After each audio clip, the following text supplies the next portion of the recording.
say every time I do this show, from the West Coast to the East Coast and everything in between, folks. This is Lonzo, the Godfather of West Coast Hip Hop. And today, I got a co-host waiting on my guest, my boy Dusty Vision. Y'all see him every Tuesday with me here on the show. Today, I'm going to be interviewing my man Glasses Malone.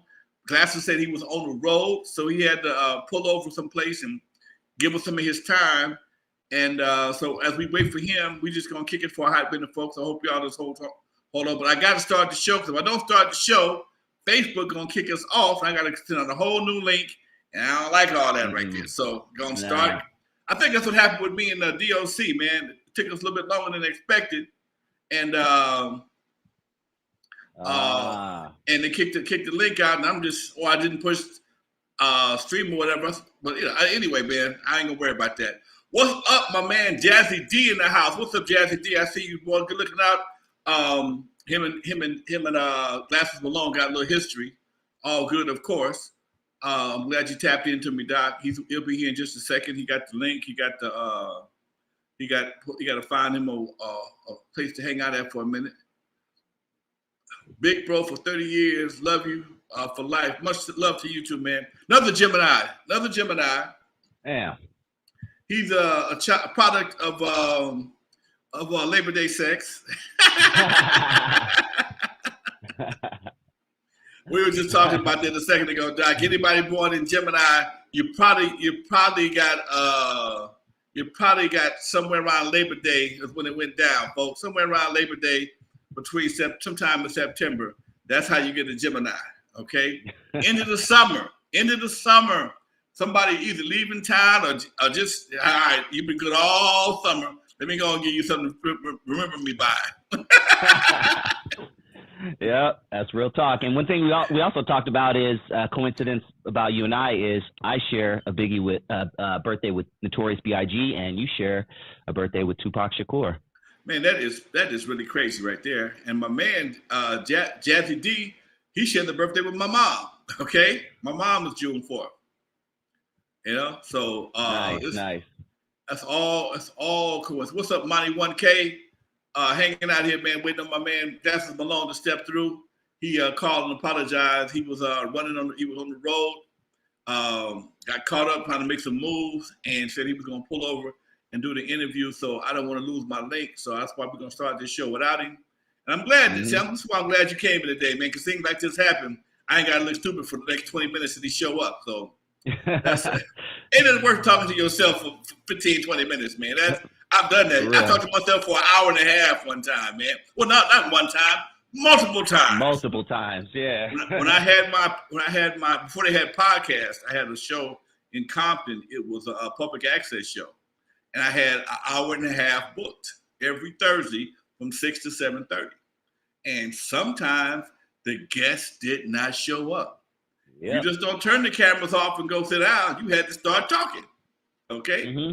And I got a many show. It's just me talking to the camera. So this right here ain't nothing. Well, if you guys have any questions out there for Glasses Malone, feel free to post them in the comment section. We might not have too much time with them, but we'll definitely try to get to your questions if we can. And yeah, a couple things we're going to talk about today is a recent trending topic that involves Glasses Malone. Mace, Pastor Mace, rapper Mace from back in the day, Puff Daddy's camp.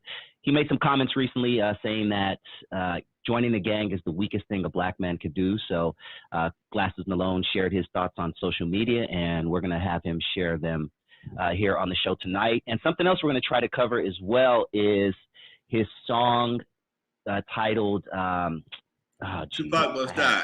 There we go. Tupac Must Die. Thank you so much. Where he talks about Tupac dying, but from the perspective of Orlando Anderson, who is the one who apparently shot and killed Tupac. So we got some stuff on the agenda tonight. I'm looking forward to it.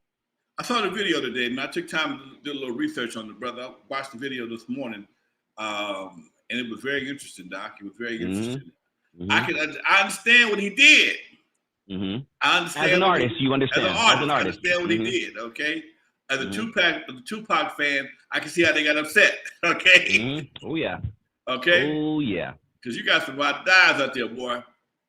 Oh yeah. You got some serious ride or dies out there, and if they don't like it, ain't nothing you can do to make them like it. Okay. Yeah. But it was pretty good. I like the way he cut a lot of the original footage from the casino and some other stuff, and just made a good video. And lyrically, it was sonically great. Lyrically, it was great. He's a great storyteller. Oh yeah. Yeah. Very intelligent dude, man. You could tell he takes time with his songs as well. Right. I must say that was a extremely creative way to do that. I just think he went over a lot of people's heads because people are true Tupac fans. Right. Yeah. Yep. What up, Michael Moore? Yeah, and I agree. I totally agree. It's just certain people that sometimes they say a joke or a story. Somebody say it's too soon. Some people, it would never be enough time. Some people for that wound to heal, for them to tell that story or do that record or whatever the case may be. Because you got some people that's in love with folks that ain't gonna, that just don't care. It's never gonna be a good time for that. Yeah. And Tupac fans, they are, like you said, they are diehard. I don't know any person other than maybe like Eminem fans, but Tupac fans are they're about as hardcore as it gets, man. So. Easy got some pretty hardcore folks too now. I've seen that. I've experienced that firsthand. Some of my most popular videos are Easy Stories. Okay, some of my most popular videos are Easy Stories, and I wish I had more of them. I don't have. I'm not gonna make up shit just to. I ain't gonna lie to kick it, but one of the ones I have, I tell them. It definitely. I think after you achieve so much and then you pass on, especially at a young age, like all those guys did, it makes it the fan base. They leave them wanting more. They always say you leave your audience wanting more, and when a guy dies that young and so suddenly, you definitely leave them wanting more. Yep. And there was so much controversy around his death. I mean, months, even years after he was passing, there was like rumors of him living in Cuba and new songs coming out every week. And so people were just like, wait, he was our Elvis. I mean, I guess that's the best way to describe him. Yeah. Elvis been to the mall. He been to the swap meet. He been to Cuba. He been showing up on people's tortillas and shit. He like the Virgin Mary. Yeah, man. He like the Virgin Mary popping up everywhere. For real. All right, folks, you're live with Lonzo, my man Dusty Vision, as we sit here and kick it in as we as Glasses Malone gets prepared to join us here on the show today. Trying to see where we at. I'm still learning this new program, man. This new program, I like it, but it's different from my other program, and it's taking some getting used to. I'm used to certain things being automatic. Well, over here, it's not automatic. You have to push a button and make things happen. And I think that's what cost me the doc interview. Damn it. Yeah, man. Oh, that hurt, dog. That hurt. I was sick. It was nowhere to be found. It didn't go nowhere. It was just me and Doc having a conversation. That's all. All it was me and Doc having a conversation. Damn, that happened to me once. I did it. It's my second time. Well, I did it a half a time. When I did Fillmore Slim. Damn. The first 5 minutes of his interview, the first 4 minutes, I didn't push record. I was so we got to talking off camera. We started talking off mic, and I just kept talking to him and started doing the show and realized the numbers wasn't moving. So that just made okay, maybe I need to push something. And look what I have. I'm old school. Look what I have on the top of my mixer. It just says a plain note that says hit record. You know what? I keep that right here, and there's no boom. Because I'm the same way. I'll start talking, and then I'll be like, God, oh. And then some of your best shit will come from those times. You will miss some of your best stuff. Yep. So yes, as we sit here, and because Jazzy D at once upon a time worked with Glasses Malone. Okay. Shondell Rosa, he worked with him on his label, Blue Vision. I think it was. Yeah, and nice. So I called him this morning to say how he was doing, and I mentioned I was doing Glasses Malone. We had a good conversation and gave me some more insight. So my artillery is tight.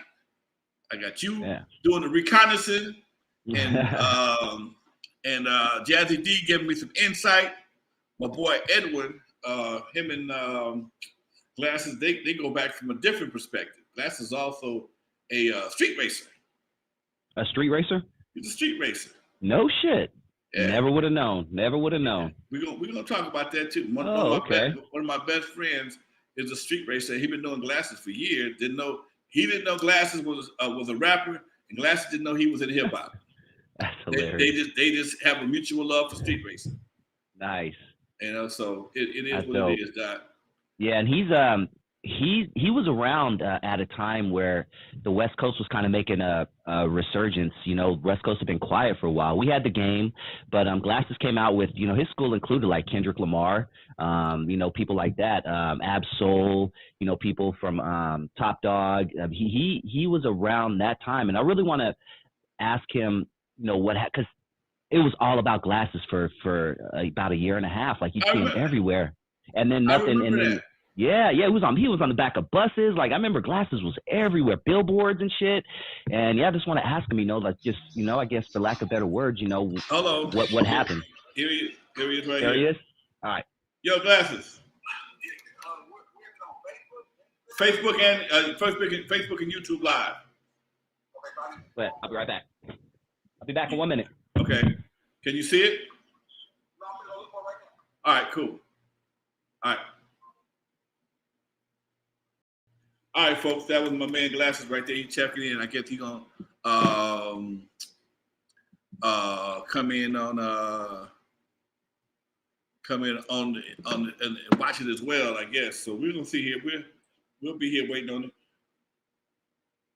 Oh shit. Okay, hold on there. Let me send him the link right quick. Again,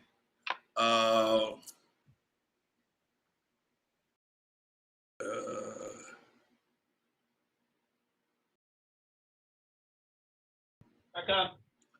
Okay. All right. How we looking? Oh, we're cool. He was trying to find it on Facebook. Yeah, OT Genesis was another one. Oh, Bang Loose. I forgot about Bang Loose. Chandel. Problem. Yeah. YG Problem. Oh my, what? Problem is so hard, man. Hard. Was it? We don't want no problems. Problems. No, Problem is he did a remake of Young Bleed's song, Masterpiece song. Like what? That's my shit. Right. That's his tagline. Okay. Yeah. Problem is hard, man. He's lyrically one of the best out of the West Coast that doesn't get a lot of the recognition that he should get. You're going to do that. Going to hook up and I'll keep people entertained. I'll try to. Ain't he Problem Child? That his name at one time? He might have went by Problem Child. I don't know. I've always known him as Problem, but he could have went by Problem Child. I think that was Problem Child in the beginning. You see here. Yeah, that whole class, man, I mean, was dope. He came out in the class, you know, with Nipsey Hussle as well. He was around that general time. He was signed to Mac 10's label. Like, he has a history, man. Glasses definitely has a history, so. Let me see if I can get him in here from. Go ahead. Do your thing, Playboy. Appreciate you guys checking out the show. Please hit that like button. I see we have 13 people in the building, only 7 likes. If you guys hit that like, that would be so dope because that's how we get our notifications out to everybody. And that's how the YouTube algorithm works. And that's how we spread the word to this show. So if you can just hit that like button as soon as you get in the building, we would really appreciate it. That's definitely appreciate it. Trying to bring you guys some dope stuff. Shout out Jazzy D. I'm gonna get him on the show next. When he's ready. We got a lot of history. We got a lot of history together. Dope. Dope. Let me see here. It came from. See, this is the stuff we do behind the scenes that you guys don't get to see. You guys just think we hit record. They think we just hit record and everything just comes out all perfectly and the guest just shows up magically out of thin air. No, man, there's a lot of stuff behind the scenes that you guys don't see. Shit always go wrong. Never, ever goes 100% correct. But that's why I love this game. That's why I don't like I like stability, I guess. Stability is overrated. Let's keep it real. I like for shit to fuck up every once in a while, and I have to fix shit and make shit work. I like to be thrown off a little bit. You know, if I'm too stable, then nah, man, I need to be thrown off a little bit. It keeps you sharp, Doc. Yep. It keeps you sharp. Fact. Fucking up shit fucking up keep you sharp. It makes you think and keeps your game together. And it keeps you on your toes at all times, all the above. Okay. Yeah. Yeah.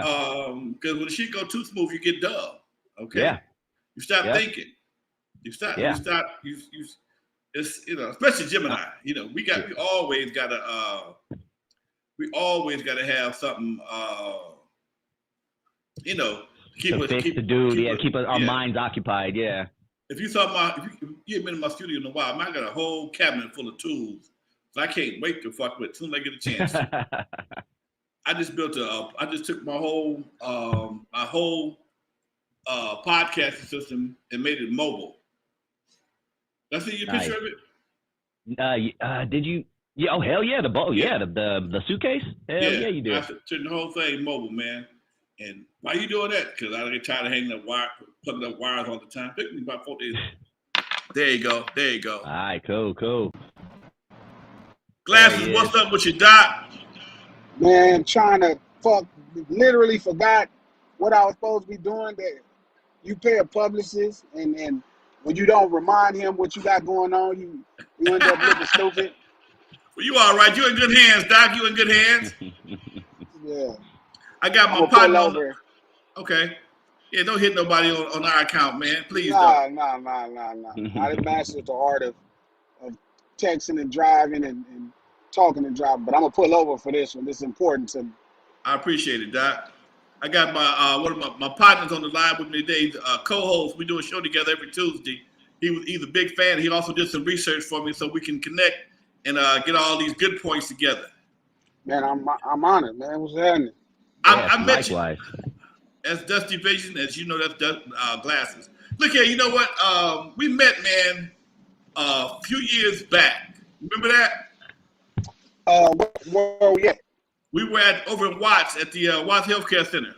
I remember that. It was it was the car show thing that they did. Right.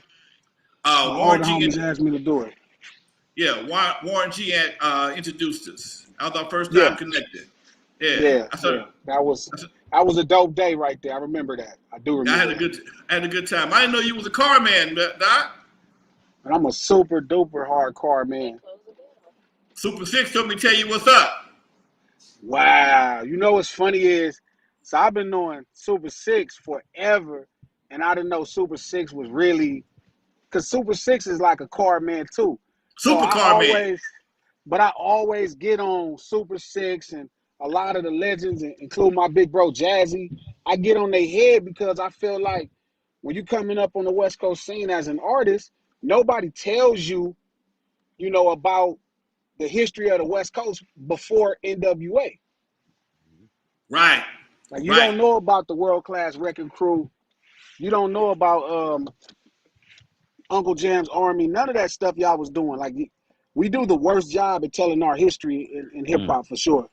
I'm gonna tell you the problem with that, Doc. The problem is the people that, first of all, here on the West Coast, you're looking at one of the three godfathers, one of the three founding fathers. It was three of us. Me, Unknown, and Roger from Uncle Jam's Army. Roger passed it back in 2010. Unknown don't do interviews. He don't do interviews. He ain't never done interviews. We done one interview together in 40 years with Red Bull about 4 years ago. I'm the only one that Unknown. Unknown is the one that did 6 in the morning. 6 in the morning with Ice-T and Compton's Most Wanted and King T. And he did Compton's Most Wanted, yeah. Right. So I'm the only one to do when he talking. And we go back what I call to the pre-production of West Coast hip hop. The pre-production. Okay? Like I explained on my show, when you do the numbers, Lonzo is 8 years older than Dr. Dre. I'm 12 years older than Cube. I started doing this when I was 21, 22. Actually 19. For me, I got my club when I was 22. So if I got the club, if I'm DJing at 19, Dre is 11. He don't know what I'm doing. And Cube was still in junior high school, elementary school. So they don't really know my history like that. So when we was doing Uncle Jam's, these cats they was in elementary, junior high school. So you come from Uncle Jam's as well. Me and Uncle Jam was like this in the beginning. We was partners. Yeah, We broke up. Yeah, We broke up. That's crazy though. That make all the sense in the world. Me and Uncle Jam, me and Roger worked at the same place for years. I got him a job there. He got me a job there. I was Roger's first DJ before Egyptian Lover. When them guys was in junior high school and high school, I'm DJing for Uncle Jam. Well, it wasn't Uncle Jam's Army at that time. It was Unique Dreams Entertainment. But it makes sense that everything comes from those two trees.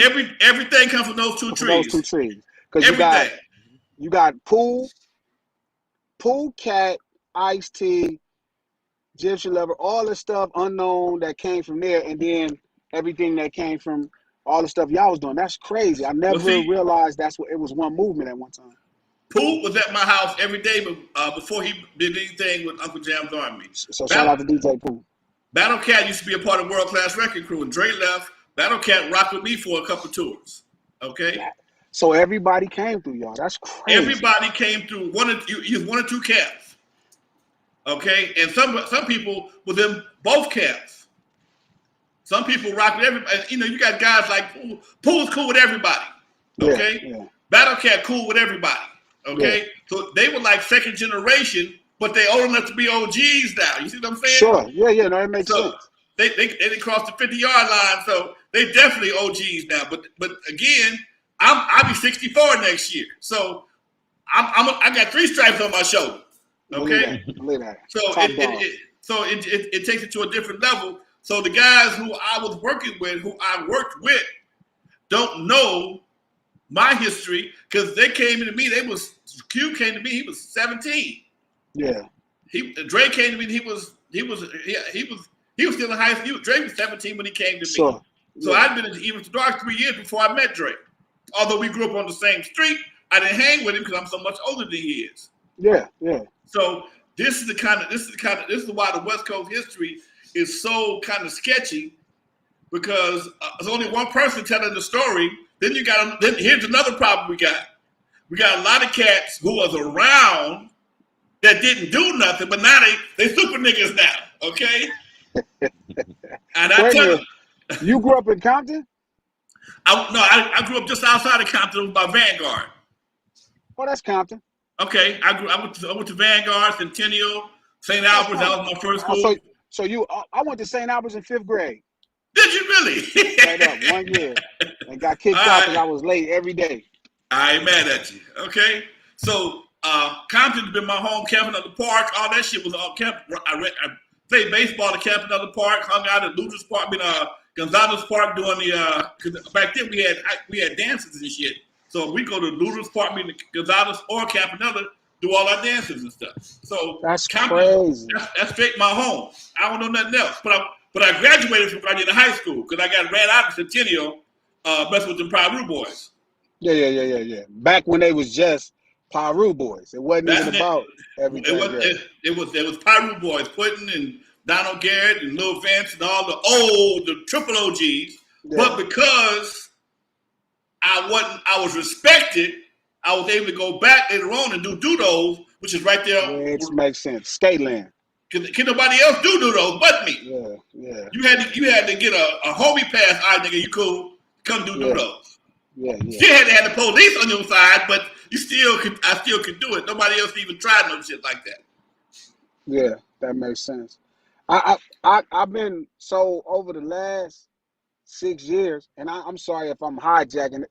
It's dope to talk to you, so it's connecting a lot of dots for me. But over the last 5, 6, 7 years, I've just been studying what happened here. You know what I mean? Because the more you know about history, the more power you have in the future. So I would start studying over and over, picking up different things, tripping off of it. And that's how I ran into you. That's how I ran into Edwards? Uncle Jam's Army, okay, and everything. You know what I mean? Now it all started making sense. Then I was able to build forward to realize what Ice-T was doing with Uncle Jam's Army and all the stuff they was doing at the Coliseum and all the stuff y'all was doing. I was just showing my old lady surgery. Okay. You know what I mean? And just telling her, you could see how it was all forming, but you didn't know that. Like I said, if you ask the average person that's my generation or younger, they don't know. You know what I mean? Because we know everything about East Coast hip hop because of movies like Crush Groove, because they always shoving it down our throat. But I wish we did the same thing to the world as well. They didn't. They don't do us the same way, Doc. See, understand us.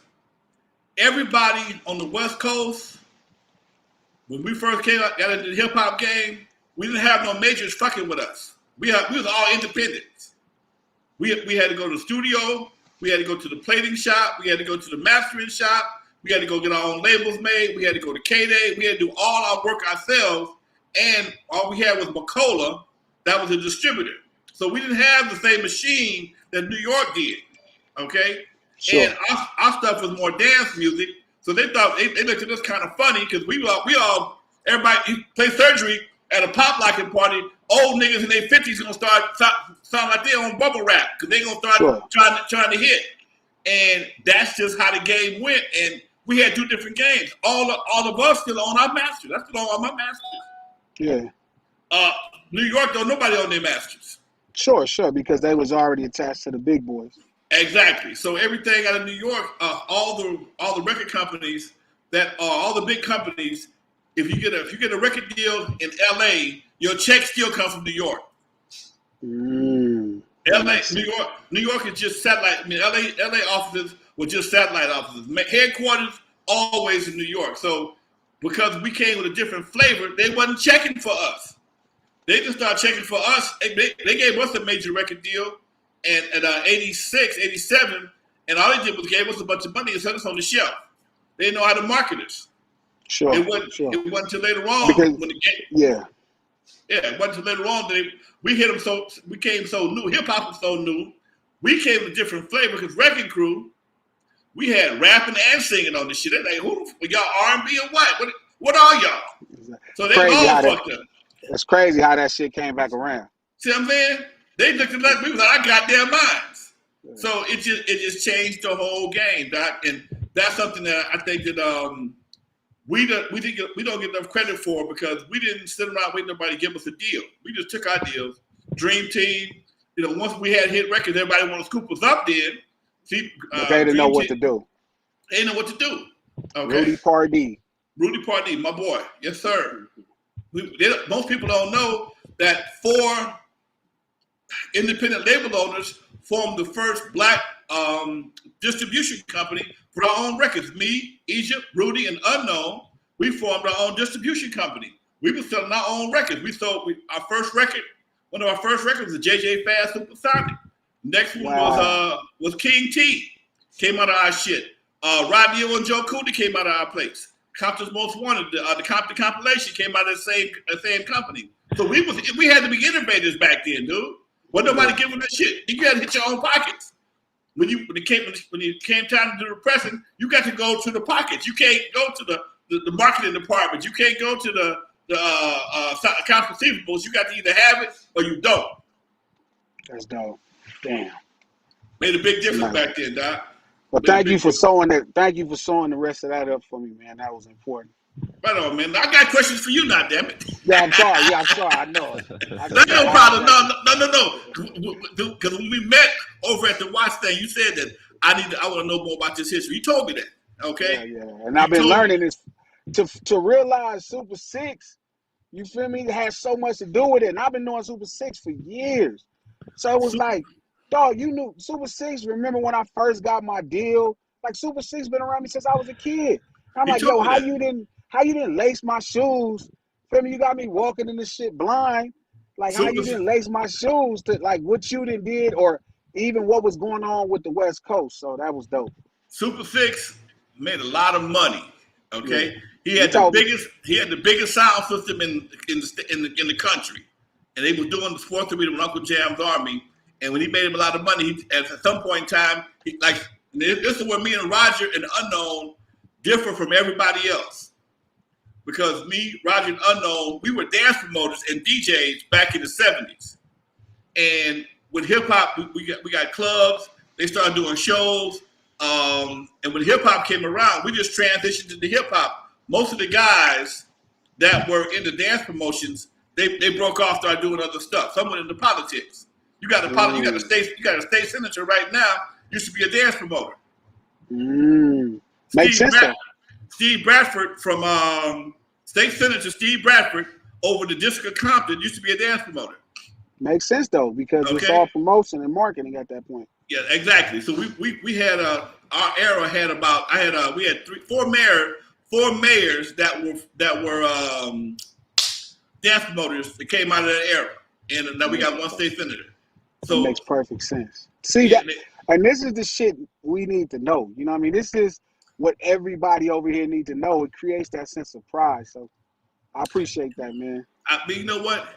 Along with that, dude, I know there's a lot of stuff that came through Watts and Compton as cities that it's like nobody wants, like they want to keep this secret from us, man, and it pisses me off. Just like you as a youngster want to know about where you come from in history, when I go as a grown man and go to these events, I belong to an organization out of Compton called the 125 Historical Society, and they hold historical events. Did you know that Compton had the longest undefeated high school basketball team in the fucking world? From 1965 to 1966, I think it was 67. Compton was undefeated for 3 seasons until they got cheated out of a game. They won't put that in the CIF books though, because it was black folks. That makes sense. Some of them same brothers that was on Compton's basketball team went to the Olympics. When the Carlos then was doing the fist in the Olympics, they were standing right next to it. So this kind of shit that we don't hear about until you have to go dig this shit up. So that's why I do my thing, man, because I know I got a deep history. I know somebody want to know this shit, and before I'm about this motherfucker, I'm gonna share it with everybody I can. That's important. That's everything, man. That's important. So I'm glad to be here with you, man. That means a lot. I appreciate it, Doc. I appreciate it. Now, I see you and Mace got a little beef going. I'm not really a beef, a debate going. What's happening with that? Nah, Mace just I think a lot of brothers are ignorant on gang culture. Like it carries such a negative, a negative stigma, rightfully so. You know, the actual things that's broadcasted about it, people dying. Right. You know what I mean? And mothers losing children, but it's not as simple. It's a little bit more complex than somebody from the outside would like to believe. So it was things he was saying in his comments that was like, oh, you take an oath to, there's no oath. The oath is the loyalty to your friends that you grew up with poor. You stand by your friends through it all. So if you can't relate to that as a human being, you know what I mean? I don't know what to tell you. And it was something else he talked about. So he said something about an oath and what type of person to let you throw away your life. But nobody tells you to throw away your life. When I was doing good in school and I was expected to go to college, none of my homies would even let me be involved. When I decided to throw away my life, they just showed me how to do it the best way they could without going to prison or getting killed. Your homies protect the basketball players. They protect the football players. They protect anybody with a chance. But if you finna come out here and commit crimes and you gonna thug, they're gonna show you how to do it as best to their ability. And it's profitable for everybody. So I think he spoke from a very ignorant place. And I just let him know, like, you come from a poor background too. So why would you go out here and give these white people something extra to talk about to look like a hero when you're saying some ignorant shit? Like, if you really want to be part of the solution in this, you could actually come talk to somebody that's involved with the culture. So I just expressed, like, man, somebody needs to remind him what this is like. Why do people get involved with their friends and commit crimes? Like, because that's all the gang is, a bunch of friends that's willing to commit crimes. Don't matter whether it's to, get ahead in life or protect each other from people in other neighborhoods. Sometimes shit just happen and get out of control. Interesting. I just didn't like that. I can respect that. I have to agree with you, Doc. When I was coming up, even when I had the Eve After Dark, even after I got chased out of Centennial by some Pyru boys, when I opened up Eve After Dark on Avalon Segundo, because I was doing something that was good for the community, for the hood, they protected me. Okay? They protected, even if nobody messed with me. I've been very fortunate. I've never been robbed. The few fights I had was because just was some man on man shit, okay? Sure. Somebody get some girl involved. Nigga, all right, nigga, we got to go in the alley, okay? Let's go in the alley and get this over with, okay? Sure. So but my boys told me, said one of my boys, Yellow Ice, he said, man, look, you take care of the inside. I'm gonna make sure nobody do nothing stupid outside. That was our arrangement. Just let a few of the homies in from time to time. That was a cheap price to pay, man. Same thing in Dudos. Same thing in Dudos. And to confirm that point is just, I don't want to make gangs something I would advise a young person to get involved with. That's not the point. I'm not saying, hey, you know what, you should subscribe. I'm saying, look, it's not what you think it is. It's a lot more complex, and it's a lot more rooted in love than hate. You know, you don't just get into it or shoot somebody because you hate them. It's normally because somebody harmed somebody you love, and you love this person to death. It ain't about no damn street sign and no damn print on no bandana, man. Nobody care about that. That's why it don't matter if your bandanas match. Y'all still have a war. It don't matter if y'all claim the same street. Y'all still can have a war. It's more love that's creating, you know, the situations than hate, and people don't understand that. But again, it's such a tough territory to tread because, you know, I don't want to say it and make people think, hey, it's cool, you know, if you to do this. That's not the point of it. It's if you do it, if you're a part of it, you already a part of it. But somebody from the outside shouldn't be having, you know, all this words and it's rooted in ignorance. Like you just don't, like Mace just don't know.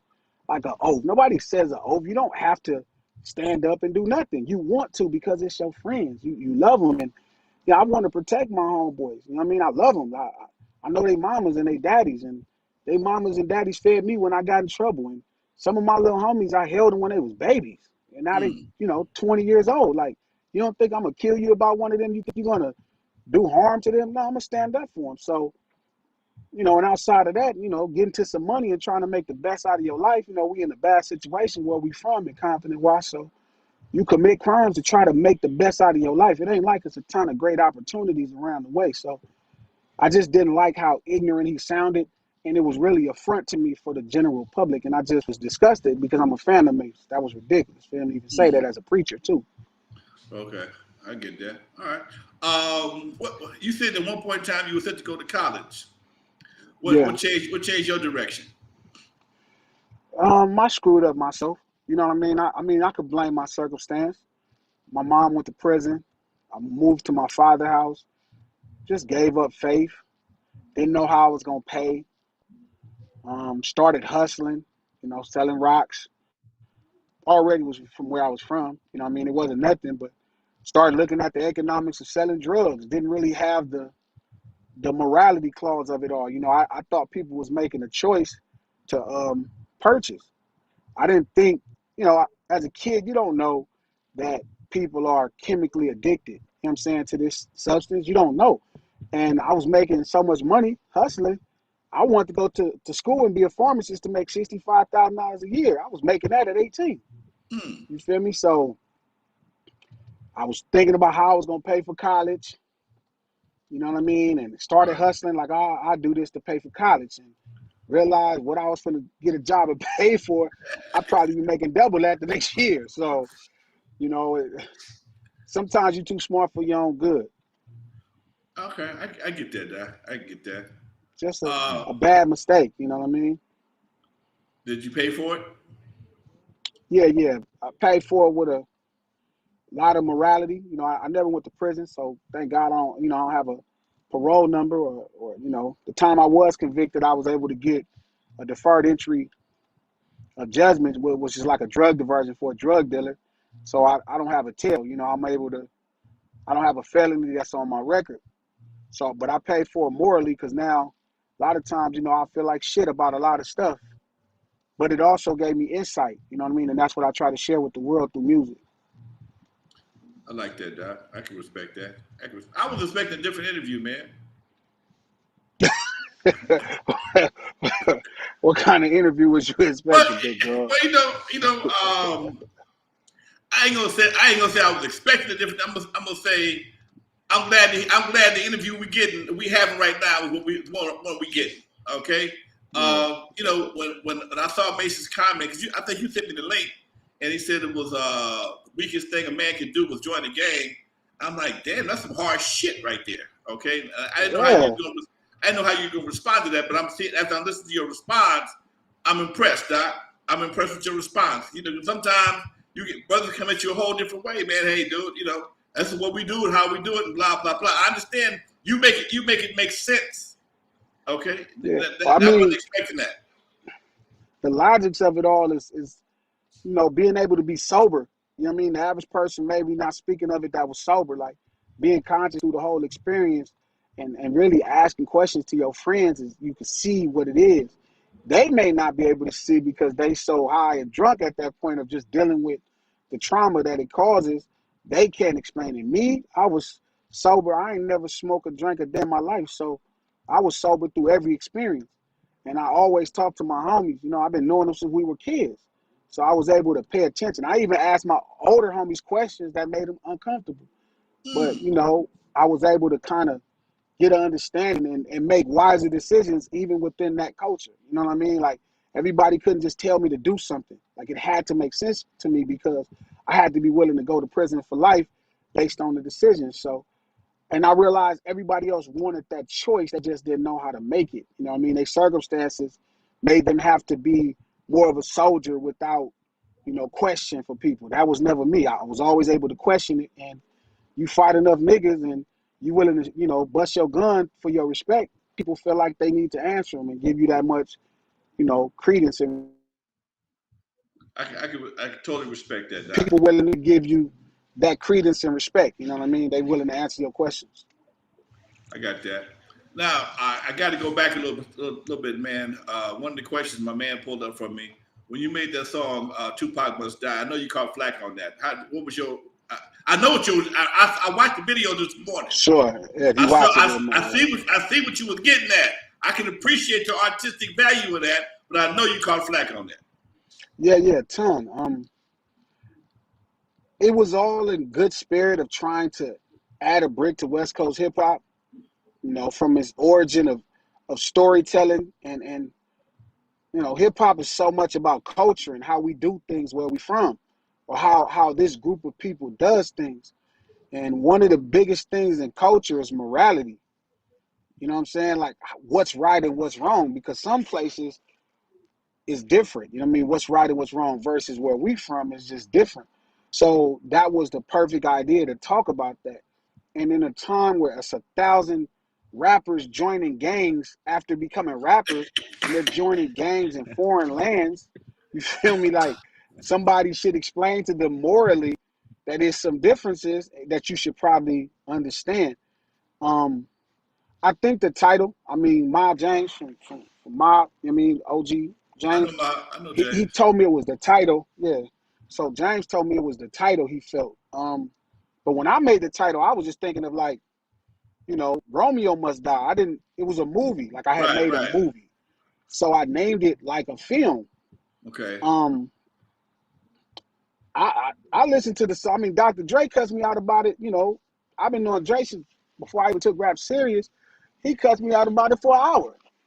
No shit. Somehow he thought the song was fuck Tupac. And I'm like, yo, I never said that, even from the perspective of the people that, he assaulted. It was never that attitude. It was always like, explaining the mind of a gang. I've been a gangbanger for a long time. You know what I'm saying? I know how it goes. I know I know all the morality. I know how we think. I know what it's like to be jumped. I know what it's like to get that justice on people for jumping. I know how we feel after it, how we justify it, and it's right. So to share that with the world was the point. You know what I mean? That gangbanging is its own culture. You know what I'm saying? And it has its own level of morals. You know what I mean? What's right and what's wrong. And no man is bigger than the program on the West Coast.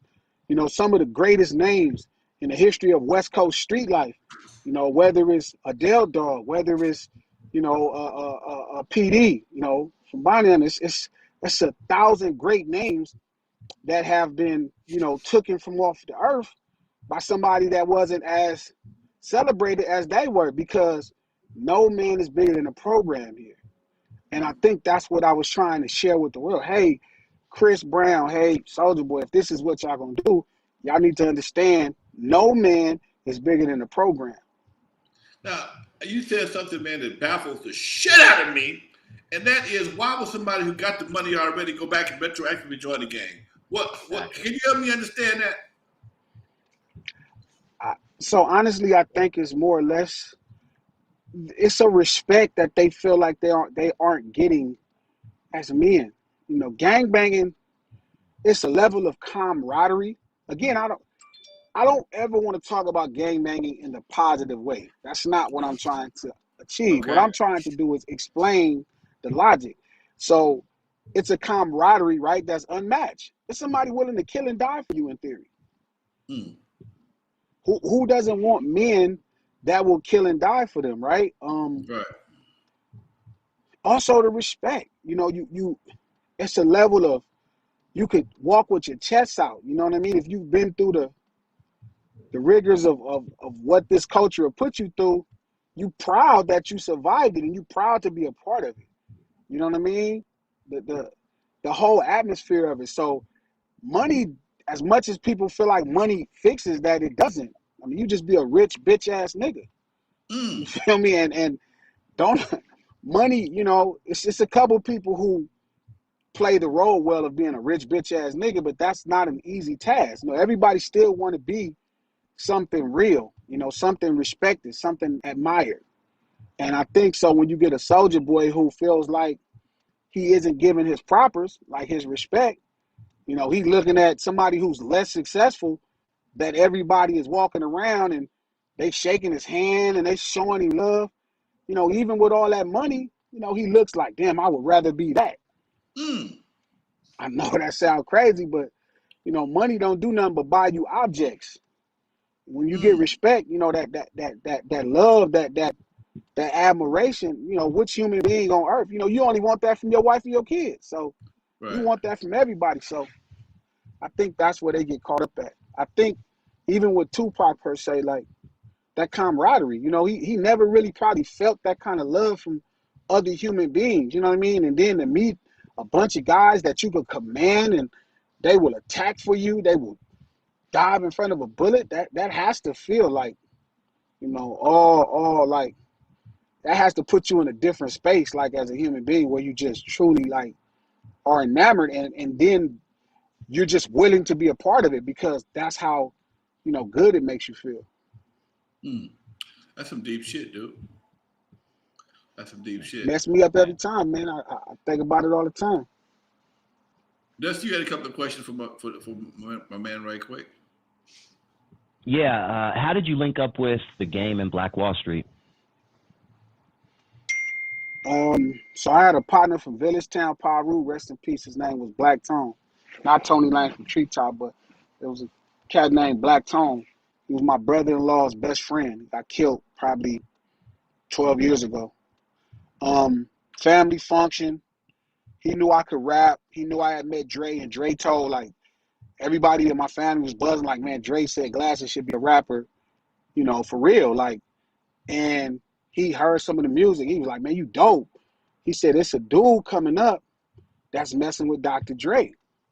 I want to take you to meet him. And you know, at this time, I'm just a regular gangbanger, a regular crip from 117th Street. I wasn't even tripping. I'm like, for sure, let's go meet him. So we jump in the car and we go to West Side Pyru. And we walk in his back house, and it's about 4 or 5 West Side Pyrus back there. And it's this nigga that's about 6'4", 6'5", probably an inch or two bigger than me. And big old blood nigga. Walk up, he introduced himself. Man, my name 4 Cent. My name 4 Ben. I'm from West Side. Glasses Love from 7th Street Crib. So we chopping it up, and dude had a cool flavor. He was a cool dude. You know what I mean? He was a gangster, but he was a player. And we just hit it off. And we was freestyling. I'll never forget, we was freestyling. And he was kicking these super hard Pavu Damu raps. Feel me? So I made sure I put on my, you know, I didn't care where I was at. I made sure I put on my coldest Crip raps. You know what I'm saying? Like, you know, y'all not gonna box me in back here and make me not feel comfortable. I'm gonna feel comfortable because that's the D-boy in me as well. Right. So he just respected that, and we been sticking thieves. So he took me to meet Game's older brother, Big Face. I kicked some raps for Big Face, and same thing. I already knew G-Rod from Black Wall Street at that time. He was already a super hustler. But me and Game's older brother kicked it off like super hard, and we was just all in, and we was rocking. And he introduced me to his little brother, who was Game at the time, and he was signed to Dr. Dre. And we always had a great relationship. You know what I mean? he's another complex character, but we had a good relationship. You know what I'm saying? But me and Face and 4 Cent, that was the trilogy right there. We was just with everything, you know what I mean? And I met Game and we was rocking. That's how I went. Little hip hop history right quick. Me and Game's mama Lynette been partners since the Game was 2 years old. Me and her, we used to be business partners at Eve After Dark when she was doing Mel Exotic for a while. Okay, that's how the Starting to wires. make sense. That's how the wires go. That's how the wires go. That's how she got in Eve After Dark. Exactly. When they clowning Game about that being a dancer, me and this mama was partners. That's how she got in there. And I went on tour and left her there, and she blew it up to the next level. So let me ask you a question. Was Eve After Dark in Athens? The Eve After Dark was Athens, yeah. Athens, yeah. At first, I can't say it was always Blood, but it wasn't always Athens because my neighborhood, they didn't join Athens till like the late 80s. They was always it was always Blood affiliated, Blood Pyru, whatever the case may be. That whole area from Main Street all the way to Centennial was all in that little area right there, 135th to El Segundo. Was always Blood affiliated, but it really wasn't Athens until the late 80s, late to mid 80s. So that makes sense. Yeah. And so then One Trey 5. So then at that point, was One Trey 5 established before Athens? Oh hell no! Well, One Trey 5. No, because they really wasn't banging that hard. They was around. They was kind of wearing the Pyru name because there is a street on between Avalon and Main called Pyru, but they really wasn't with the other side of Pyru. Okay, and it wasn't until I think around late to mid 80s when they started getting jumped on by cats in my neighborhood. They kind of clicked up and started doing their thing. I hung with everybody. Okay. I lived on the other side of Vanguard. Sure. So my daddy cut lines on 135. Okay? From 135 all the way to Rosecrans, we cut lines on a regular basis. So I knew everybody from 135, Athens, the whole 9 yards. So I had a little pass because I had this lawnmower. I'm chasing this lawnmower with my dad, so nobody messed with me. So when I had problems with Centennial, I was able to go to Gardena and still function without having any issues. But it wasn't really clicked up until the 80s. Yeah. Okay. We still race on 135th. Right. To this day. Right. On Main or 135th? On Main. But on Main, you know what I mean? The starting line is you cross 135th. Right. They've been doing that since I was a kid.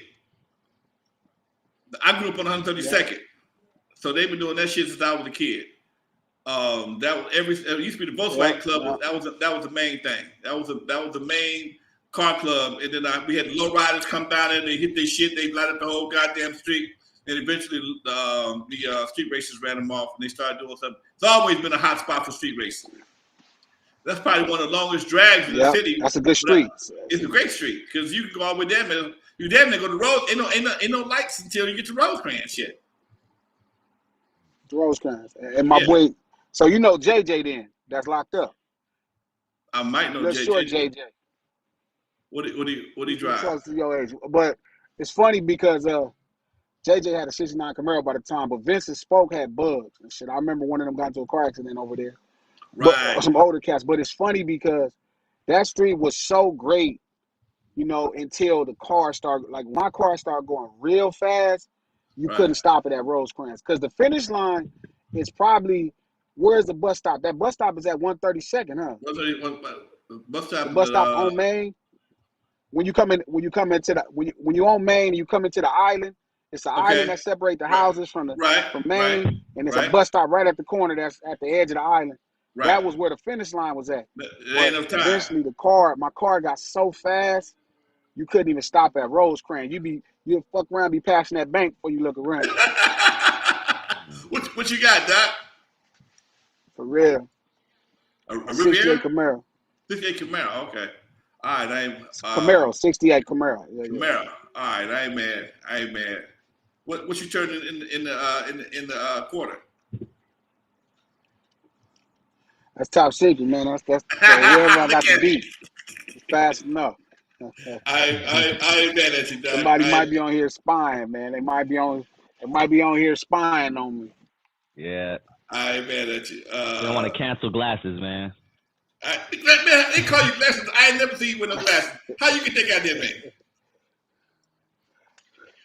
I can't see. I got contacts on right now. Okay, all right. If that's what you say, I gotta take your word for it. Dude. No, it's the truth. It was a joke, Okay. man. I heard. I was calling my boys today because me and my man was talking before you came online. I was in the record pool back in the early mid 2000s, 2008, 2010. Was that your heyday? What was your heyday? Right around the mid 2000s. That's And when I started. Yep. That's when I started. Yep. Late 2000s.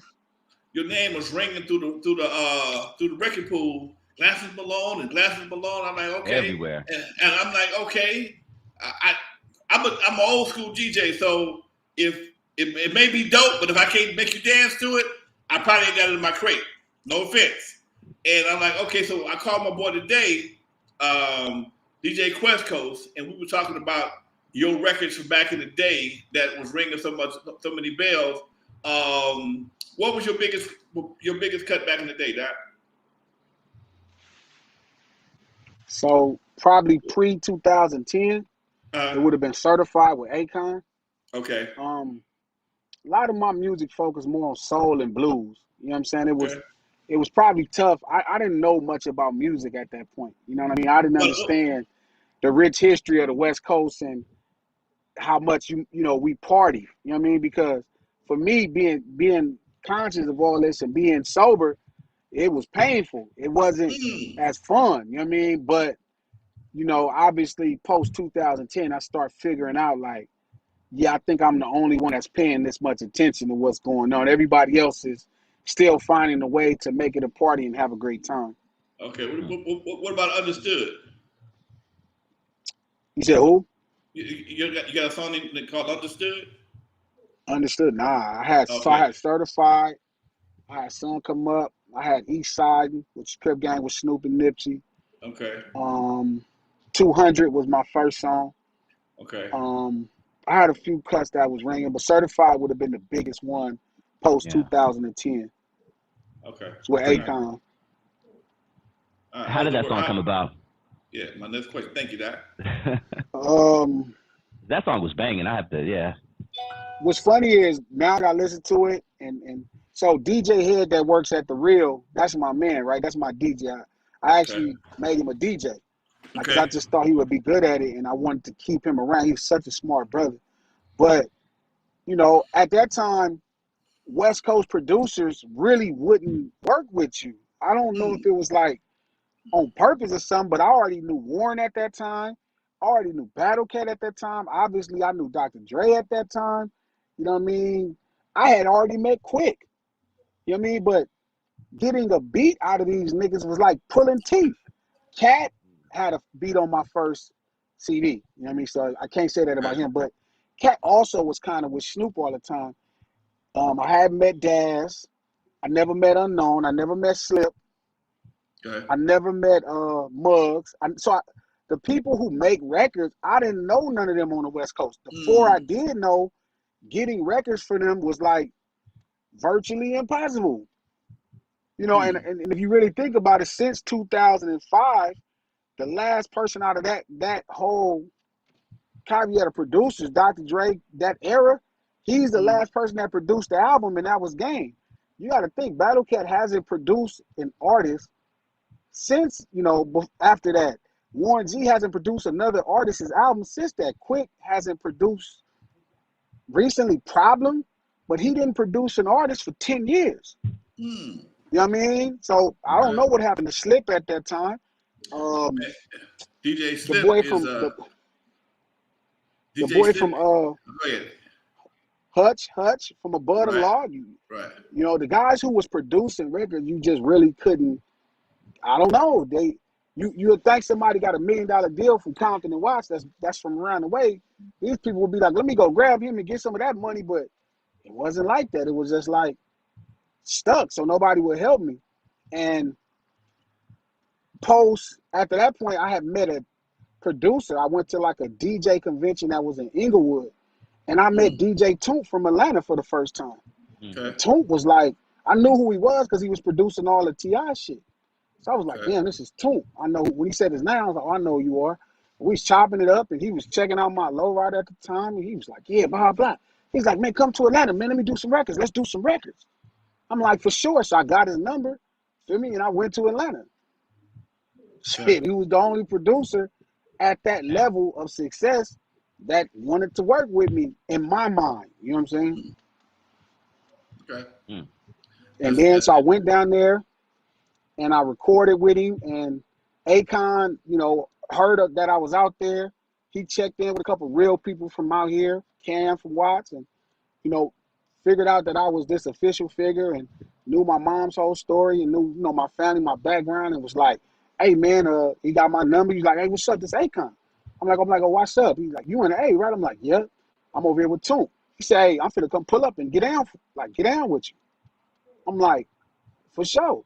Came, we was working on 3 records. I had did that one with the verses. He came and just blew the hook out the water. And that's how it happened in Atlanta, just like that. Wow. I know that sounds crazy, but it's the truth. Wow. You know, they say you usually got to leave home to really get some appreciation sometimes, man. You know, you hear from the city. Sometimes folks take you for granted. You know, you step outside the city, go to another across the state line or something, and they look at you a whole different light. Yeah, and you know, like to this day, I put so much pressure on Warren, and I put so much pressure on Battle Cat and all those guys to really get involved. Like, oh, it's 1,000 young artists out here, and you watching producers not be able to get it done to continue on your legacy. I don't know how you let that happen. Like, that's like, man, I'm from the 7 forever. Like, his little dudes claiming the hood, I'm going to always give them some better advice than I would have got. I never stand back and watch them burn in flames. You know, I don't know how do somebody that's responsible for a community allow. You broke up for a minute, man. I don't know. I don't know how shit. somebody from a community allow that to happen, but you know, we working on it. I got to keep working on them. Eventually, they'll come around. That's dope, Doc. That's dope. I know you got to get rolling, man. I want to thank you for taking time out your travels to post up with us, man, and be a man of your word. I appreciate that, Doc. Anytime you need a history lesson, holler at your boy, man. You got my number. I will make sure. I remember you said that. Don't take that back. Come on, man. Come on. I do this, dude. Just like you said, just like you just said, our community is burning. If I'm an OG, if I can't pass it on, I ain't doing my job. I tell them all the time, man, what you gonna die with this shit? Nigga, I can't take this with me. I got more games than goddamn Nintendo, okay? Exactly. I'm on you. All right. Much love, OG. Much love to you, Doc, for taking your time. Thanks for having me, Thanks for everybody in the chat room. They love the show, man. Much love. Dusty Vision, I'll see you Tuesday. God willing, baby. Always, baby. Thank you for posting up with me again, Doc. All right, folks. This always is a pleasure. Always. Lonzo, the Godfather of West Coast Hip Hop, y'all. Once again, from the West Coast to the East Coast and everything in between, folks. We do this every chance we get, Tuesdays and Thursdays, 6 to 7. Please share, like, and notify. If you don't mind, shit, put something in the goddamn Cash App. Please. We out of here, folks. Peace. Peace, man. Peace.